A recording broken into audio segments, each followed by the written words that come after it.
What do you say, everybody? Cubs are going to the postseason, and we're live to celebrate it right now. We're clinched, and the Cubs are going to the postseason for the first time since 2020. So I'm fired up. It's a good sweep of the Pirates. What's crazy is that the Cubs have been without some of their best players, and I know the competition level has sunk a little bit, but the team's starting to play some really good baseball down the stretch. We're going to give away Cubs playoff tickets.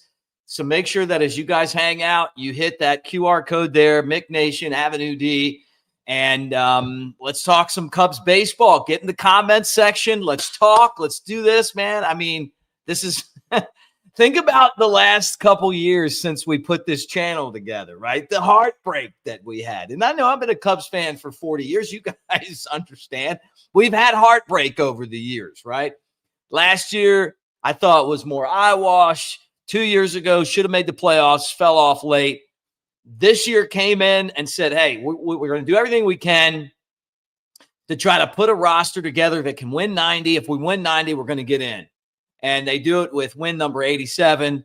And there's still a lot to play for, but this team's been pretty solid the entire year. I mean, I know there's been ups and downs, but this team's been really solid, and they're going to the postseason. Gives us a lot to look forward to, and in position to host games at Wrigley Field. So you guys get in the comments section. Go Cubs, go. Let's fly the W. Let's sing that song. I love that song. I sing it every day when they play it. When the Cubs win, it's a good day, and it is a good day right now. So let's do this. Let's get this show started and have a little bit of a celebration. And if you don't have, get. And if you're not old enough, then do like Diet Coke or something.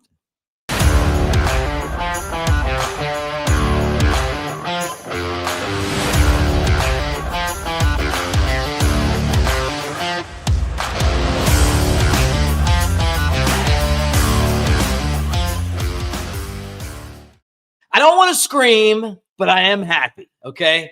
Cubs are back in the postseason. They clinch a playoff berth. It's going to be a wild card spot. If they were in another division and they didn't have the Milwaukee Brewers, who really have shocked me, honestly, with their ability to win all these regular season games. But with that said, Cubs have been consistent all year. They sweep the Pirates, and they are going to the postseason. So some stuff I want to talk about on the show, right? First off, I want to talk about being back in the postseason. We'll talk a little bit about the Cubs' playoff history. You know, kind of the matchup's probably going to be the Padres. They played the Padres before. Padres broke my little kid heart. And then, you know, obviously eventually became friends with a lot of the guys on that 84 Cubs team. That's going to be the matchup most likely for the Cubs in the first round. Last playoff game that the Cubs won a long time ago, 2017. And I know it doesn't seem like that long ago, but it was. It was a while ago. What's the rotation going to be for the playoffs? Matthew Boyd, again, not sharp. And I don't know what the deal is with Boyd. He just like something's off. And I'm curious. You know, I wouldn't have thought going into this postseason that I would want Boyd to be one of the guys that doesn't pitch unless you get to a game 4 or 5 in a series. I don't have him as one of my top threes. What do you guys have? What do you think the rotation should be? Because you got to pitch Cade Horton. You got to pitch Shota Imanaga. And honestly, after watching Jameson Taillon pitch, I kind of feel like he'd be a good guy to start in there. So you guys tell me what you think, too, about that, the playoff rotation, and more. And please like and subscribe. If you're new here, you're going, hey, this show's live right now. Thank you for being here. And if you're watching it on the replay, hey, we appreciate it. We cover the Cubs every day. I've been a Cubs fan for my entire life, so I'm used to heartbreak. But today, not heartbreak. The kid from Pittsburgh, Ian Happ, made the catch of the last out. And I thought that this series was a really well-played series by the Cubs. Yesterday, you're looking at the pitching matchup, and you're going, hey, Cade Horton against Paul Skeens. And guess what? For the second time, guess who came out on top? Yeah, I'm calling it the Rookie of the Year, and that would be Cade Horton. All right, so let's get it, you guys. And look, as you throw it up there, let me hit your comments too. Becky, always great to see you, Becky. Thank you for being here and being part of the show. Kristen, go Cubs. Thank you for hanging with us. Vegas Mike, I'm going to actually be out in Vegas in October, so I'll be there. Love Vegas. Vegas Mike, what's up, man? Good to see you, brother. Brett, you're already getting into it, man, and we're going to talk about this. I think the answer is no. I know, and he's been one of the best. He's just been trending in the wrong direction. But, Mike, thank you, man. Thank you, brother, for being on here. Vaughn, hey, let's go, man. Let's go. Roger, we are playoff. World Series bound, even better. I'll put us in the World Series. I'll go. I went last time, and it was awesome. Christopher, thank you, man. This is what the channel is all about. You know, and we do this on a daily basis. And you guys make this such a fun time. I don't know. We've lived through the good times and the bad times on this channel, and making the playoffs is a big deal. It just is. Like, you set out at the beginning of the season to accomplish this. And when you look back over the history of Cubs baseball, you know, making the playoffs is a big deal. You know, going back to the Cubs in 1906, going to the World Series. Cubs made the World Series 06, 07, 08, 1910, 1918, 29. You know, I 32 when Babe Ruth called his shot. 35 and 38, they lost those World Series. 45, they lost to the Tigers. Hank Greenberg. They made the playoffs in 84. That was the series with the Padres where the Cubs had a 2-0 lead and blew it and got some really bad breaks. 1989 playoff series. I think I watched. Love that team. That was one of my favorite all-time Cub teams. Don Zimmer's still one of my all-time favorite Cubs managers. 98 with Sammy. 2003. 2003 was probably the worst sports experience of my life. It just was. The Bartman thing, all that stuff. Because I thought for sure that was going to be the team to break the streak, right? And I'm going to tell you guys, honestly, thank God that they didn't, because, well, I would have loved for them to do it. But I got a World Series ring in 2016. So that kind of made up for it. But I didn't watch SportsCenter for months because of that series that the Cubs lost to the Marlins. I still don't like the Marlins. Sometimes it's even hard for me to look at some of the Cliff Floyd on our marquee broadcast because I'm just that bitter still.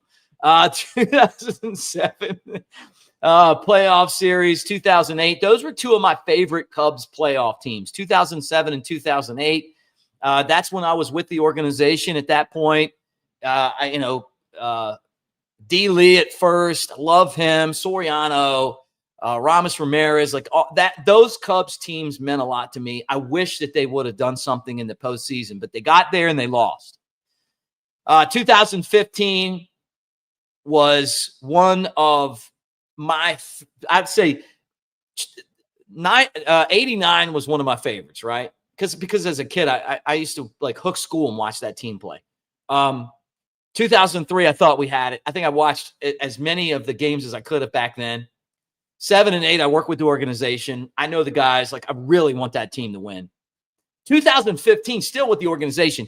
That was the playoff series where I'm like, we are trending in the right direction. When we beat the Cardinals, the Schwarber home runs, like it was just awesome, right? And then got swept by the Mets. Came back the next year and won it all. And that was amazing. And I went to game 3 of the World Series. I remember walking into the stadium. It was one of the greatest moments of my sports life. We didn't win, but it was just awesome, right?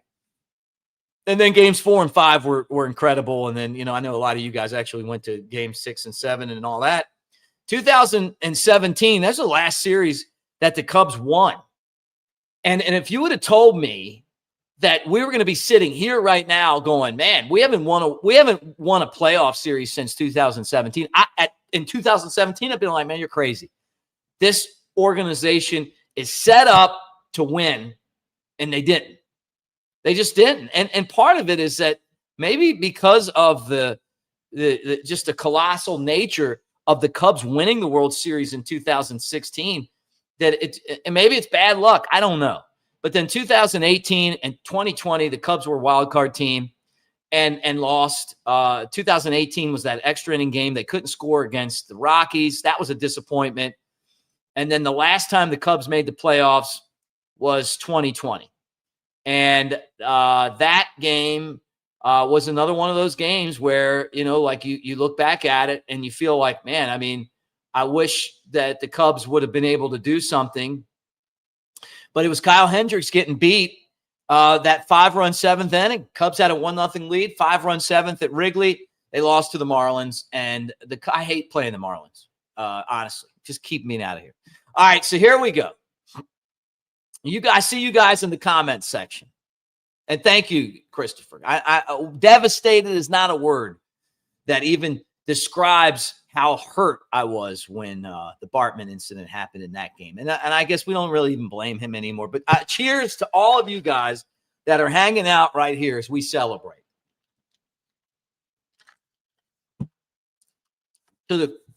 Dedicate that to the late, great Harry Carey. All right, so let's get into some topics now. Most likely matchup is Cubs versus Padres.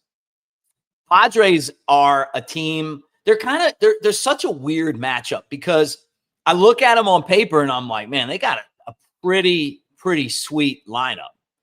With Manny Machado and Jackson Merrill and just you go through it. It's like it's a lot of good players, right? They have a good rotation. But it's like they're good, they're bad. They're good, they're bad. They overtake the Dodgers, then they get swept, right? There's been nothing consistent about the Padres. And in a lot of ways, it feels like, hey, we're going to go out and we spent a lot of money on this team. But that doesn't always make your roster great, right? Like you still have to have a cohesive unit. And the other thing is if the Cubs can't handle their business, these will be games at Wrigley Field. And I think that helps us as well. But that's the matchup. The other time that the Cubs played the Padres was in 84. I think we were just kind of getting on that at here. Cubs won the first 2 games at Wrigley and then just had some of the weirdest games ever against the Padres. Lost. The Padres went on to the World Series against the Tigers that year. The Cubs and the Tigers would have been such a much better World Series than the Padres and the Tigers in that World Series. And Tigers won the World Series. This is the last time they won a World Series. And, guess who was there? Kirk Gibson was there before he went to the Dodgers and helped them win. But anyway, long story short, that's what I think we're looking at right now, unless something happens between now and then. But it'd be the first wild card against the second wild card in the postseason. And I'm even going to do this for you guys. I'm going to put up the wild card standings right now on the screen so we can all kind of look at it together. And just kind of glimpse at this as we kind of think about the possibility of maybe somebody else coming in and knocking off the Padres. I don't think it's a possibility. I just don't think it's going to happen. So here's the National League wild card. Look at that, 9.5 games up in the National League wild card. And I said 87th win. Hey, how about it's the 88th win for the Cubs? I'll drink to that. Padres are up 4 right now in the wild card. So the top 2 wild card teams play, and then a division winner plays against the lowest seeded wild card team. So you got right now the Mets trying to hang on. They've only won 2 of their last 10 games. And then who would have thought the Diamondbacks would have came out of nowhere and overtaken the Giants and the Reds? And how many of those Diamondback fans right now, with them a game and a half out of that last wild card spot, are saying to themselves, hey, maybe we shouldn't have traded away all of our players. Like maybe we should have trusted the process instead of sending Suarez and Naylor to the Mariners and sending was it Jackson Merrill? No, help me out here. Merrill Kelly to the Rangers. We might have a chance to get that game and a half that we need. And they still may get there. But they gave up on the season and their team's still fighting. So that gives me That's to me. I don't know, and I'm watching the Cubs celebrate in the locker room right now, and I know you guys are too. That makes a GM pretty upset. Like, it's like, man, we had a chance to win, and we gave up on our team, and they haven't given up on themselves. But I don't think the Diamondbacks looked at those trades as the end of the road for them. I think they just kind of looked at it as, just they were free agents at the end of the year anyway. So Cubs are in the playoffs for the first time since 2020, and that was the strike-shortened season. They're trying to win a series for the first time since 2017. Most likely opponent's going to be the Padres. And with like 2 weeks left, I just don't see anything happening there. Last postseason win was 2017, and that actually was a really good series. Do you guys remember the series that the Cubs won in 2017? And it's hard to believe to me that you're going all the way back to 2017 as being the last time the Cubs have won a series. But you know what? I mean, that's just kind of where we are right now. And I think that when you look at this team, the Cubs beat the Nationals in 2017, 3-2. They knew how to do it. That was a team that was still they were world champions at the time, trying to get back. And that was in the NLDS. They haven't won a game since. And so I think that in a way, I almost feel like being in this wild card, and I heard Anthony Rizzo kind of saying the same thing. It's good in a way where you get the butterflies out of there. Let's get that win, right? We got to have 2 wins to get to the next round. Let's go ahead and do that. And I feel like, and you guys can tell me, and I see the comment section's fired up. I'm going to get on here in a second and start reading those again. I feel like the reason why so many of these wild card teams have had success since they changed the format is that you just get the butterflies out of the way, right? You get in, hey, man, we did this. Playoff games in baseball, been around the game for 40 years. For whatever reason, everybody gets tight, And it's as soon as you can just get back to doing the things that you always do in the game, then it becomes a lot easier. And sometimes it just takes one guy to get going. And then one guy gets a hit and then kind of takes the pressure off everybody else. But when you struggle, it just magnifies. And so that's why I kind of feel like, hey, these games could be a blessing and not a curse that the Cubs didn't win the division that the Brewers did, or they will. And the Cubs are going to have to play that first round matchup. I mean, you're going to have to win games to win the World Series anyway. So have the home field advantage, take care of business, and then and look, Milwaukee's a home team. I mean, a home game for us. I mean, like they'll have there's probably some people, let me say this, that are in the Milwaukee front office that financially hope that it's the Cubs, because we'll just come in and buy up all the tickets. And financially, it's great. But when you go in there and it's a 50-50 split and it's your home games in a playoff series, you're not going to like that. And I thought the Cubs played the Brewers pretty tough this year.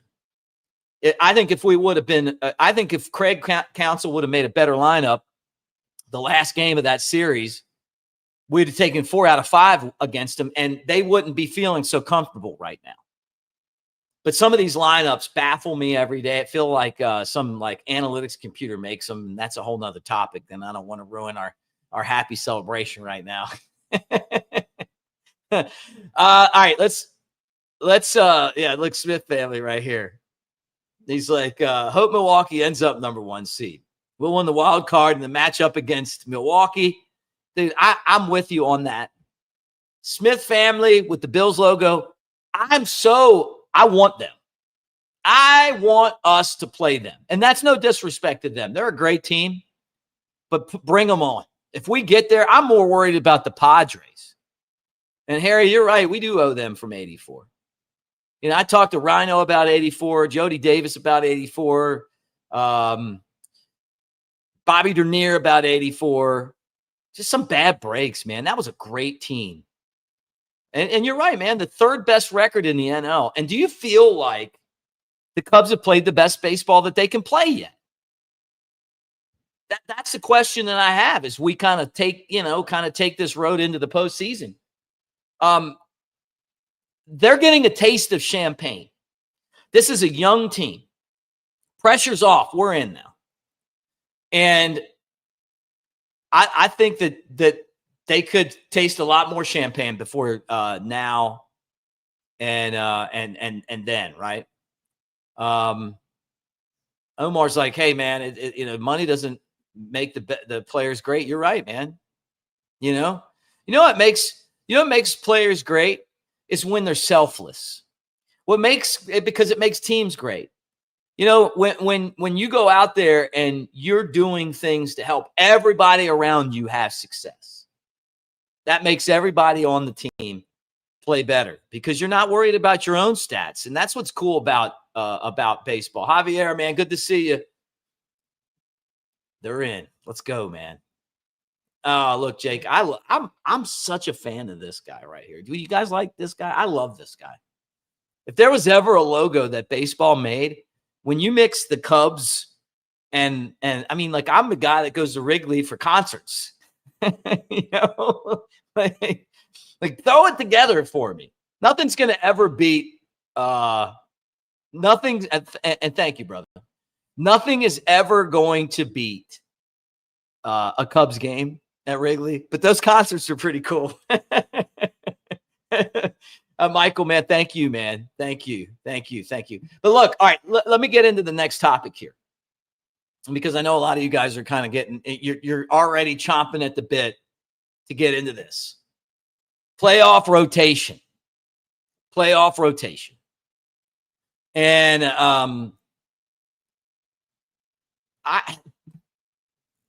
Matthew Boyd's worrying me right now. I mean, and let me throw it like this. Let me just put my my spin on this. And I want you guys to tell me. Becky says he needs a week off. He might, man. I don't think that I don't think he's I think he's a good pitcher. I just think that he's not look, the trending is in the wrong direction. And if you would have told me at the beginning of the year, and I want to pull up his stats because I hopefully I just want to get him right after today. Cubs get a 4-0 lead, and then the guy comes in and he's having trouble, man. But if you would have told me at the beginning of the year that Matthew Boyd was going to be 13-8 with a 3.20 ERA, I would have said, hey, man, we will take that all day long. All day long. We'll take that all day long. It's just the problem is he was so good, and now it's definitely trending in the wrong direction. And you don't know why. Maybe it is you give him a week off, right? And I don't think that's a bad thing. I mean, I don't even know if he needs to start another game before the playoffs. I mean, you got Michael Soroka that you traded for, and maybe that's it. Or maybe you kick him back to one more start. But the last, I want to say the last 5 starts have been rough, man. I mean, his earned run average has shot up from 246 to 305. And I'm trying to find it on here. I know it's not good. Anyway, would you have him in the rotation for the postseason? Is Matthew Boyd one of the first 2 guys that you start? Because I'm going to tell you right now that the answer for me is no. And that's not because I no disrespect to him. I'm going Shota game 1. Okay? I got to. And I'm going Cade Horton game 2. because I think Cade Horton, not only is he going to be the rookie of the year, I think he's the future of the franchise. And I've said that for 2 or 3 years now. And he needs the experience of starting a playoff game. Because what I'm hoping is that this isn't the end of anything, that this is the beginning of something, right?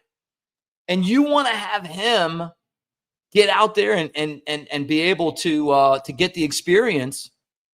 Nothing changes for him. I've seen the guy pitch in the most high pressure situations that you have in the minor leagues, and he won the championship.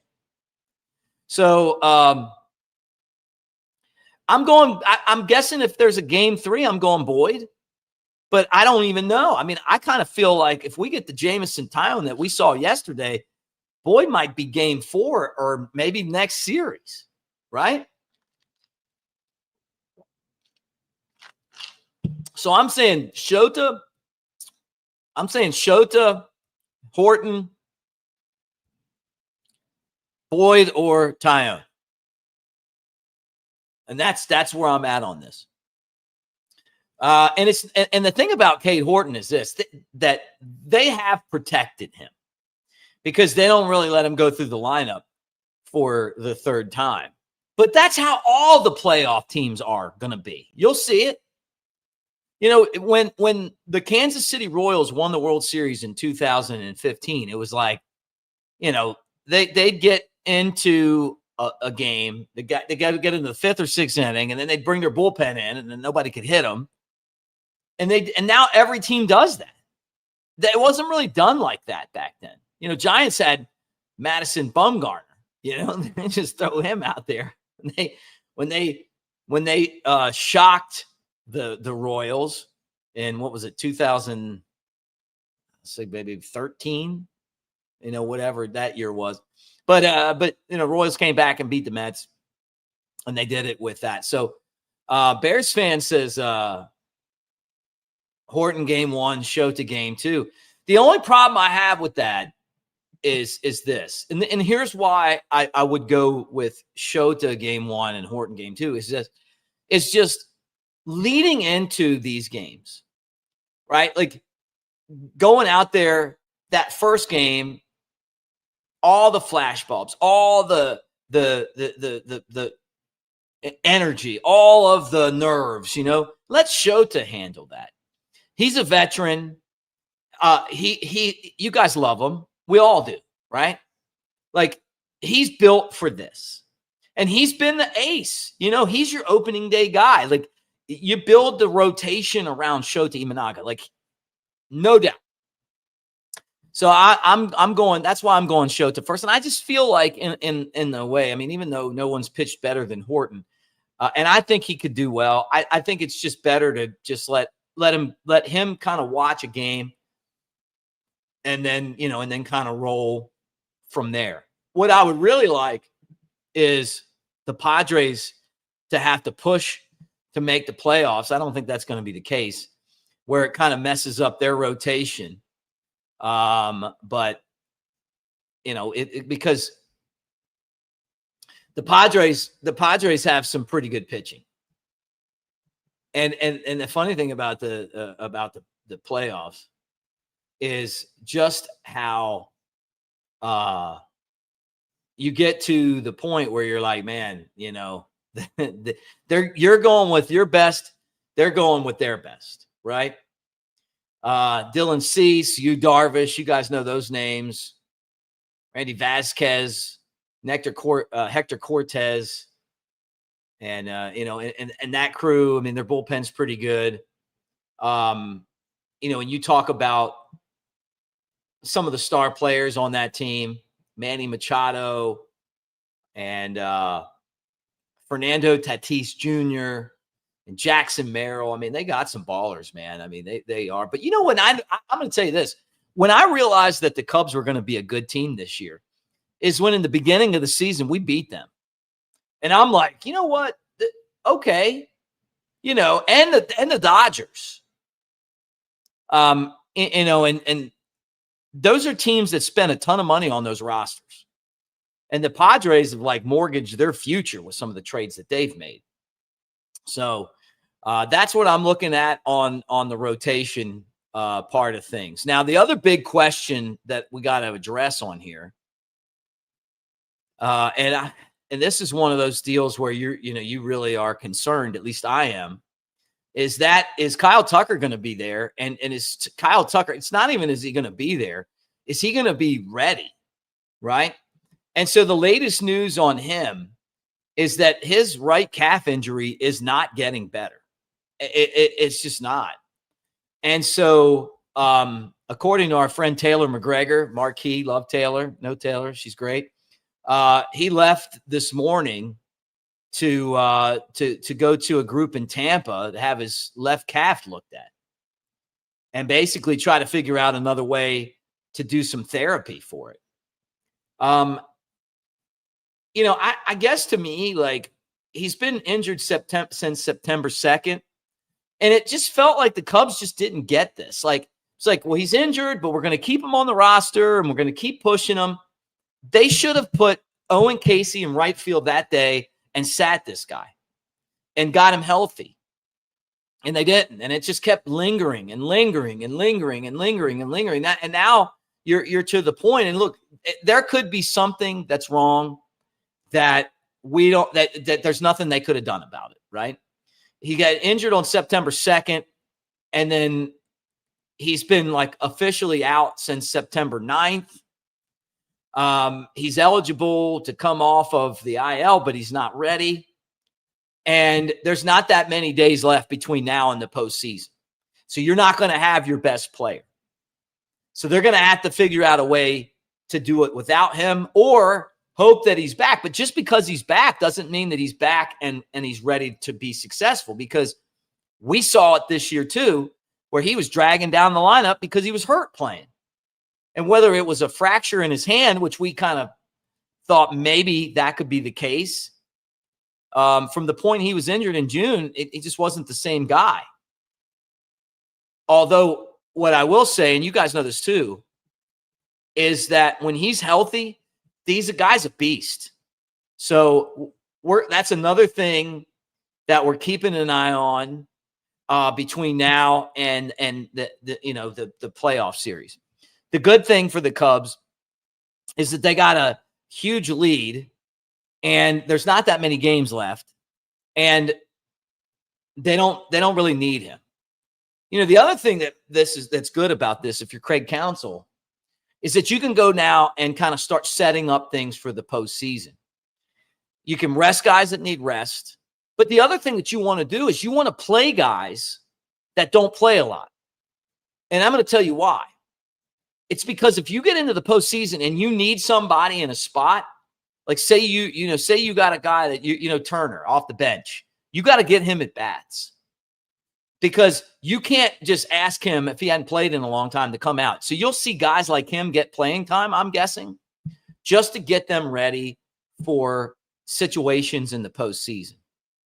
And I'm loving that we're at this spot right now where we can do that. Now, a couple other things kind of unrelated to the playoffs, but just cool things to keep an eye on is Nico Horner chasing the batting title. Did anybody see this coming? And the crazy thing is that there's just so many guys that don't really hit. Nico is batting 303, right? The guy leading the league is Trey Turner.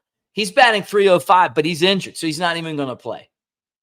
And they're saying that he's got, I think, a hamstring injury. He's going to be out for a while. Nico's closing in, man. And I would love to see that. I want to win first, right? But I love those, kind of those, the honors like that. Hey, you got a guy that wins a batting title. You got a guy that wins the Cy Young when Jake Arrieta was doing that. The other thing, and I'm going to dig this up now. I want to see if there's updated, is the Rookie of the Year odds. So just the other thing is Cade Horton for Rookie of the Year. Another one of the big stories from this season. He's 7-1 with a .84 ERA since the All-Star break. His odds are now negative 280 or minus 280 to win the Rookie of the Year. Drake Baldwin's the other guy to watch, the Braves catcher, and he's going the other way from plus 135 to plus 200. So there's something happening right now. Now, I said it on the show that you guys probably watched this morning, and if you didn't, please do, that I think that I'm already calling him the winner, like election night coverage. I think he's that locked in. So anyway, well, look, I just wanted to jump on here with you guys and celebrate together.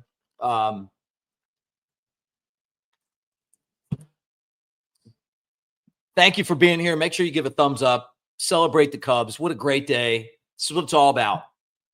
Getting to the postseason and making a run in the postseason. And I'm going to tell you that I think that this team can be really dangerous. One of the reasons is that nobody thinks that they're going to do anything. And they better watch out, because every once in a while there's a team that just comes out of nowhere. And the Cubs haven't had that team. You know, like you think about it. Like, we have had like the worst playoff luck of any franchise. We're due. And this could be one of those teams, you know, that just kind of sneaks in there and you know, and gets things done. So anyway, but thank you guys for being here. Celebrate together, and absolutely appreciate all of you being on the channel every day. So please like and subscribe, thumbs up, share with your Cubs friends. We'll talk to you in the morning, but big day for the Cubs. Go Cubs. Brought to you by the Smoky Mountains, Sevierville, Tennessee. You know this, fourth largest group of people that come to the Smoky Mountains are from Chicagoland. That's why they asked me to play this. When you head to the Smoky Mountains, it's only natural to visit Sevierville. Even we had to check it out. And we've been here our whole lives. Experience the adventure of a lifetime. I'm king of the world. Even you can get a bird's eye view of the Smokies. You're going down, Billy. Whoa. Your Smokies start here. Wow.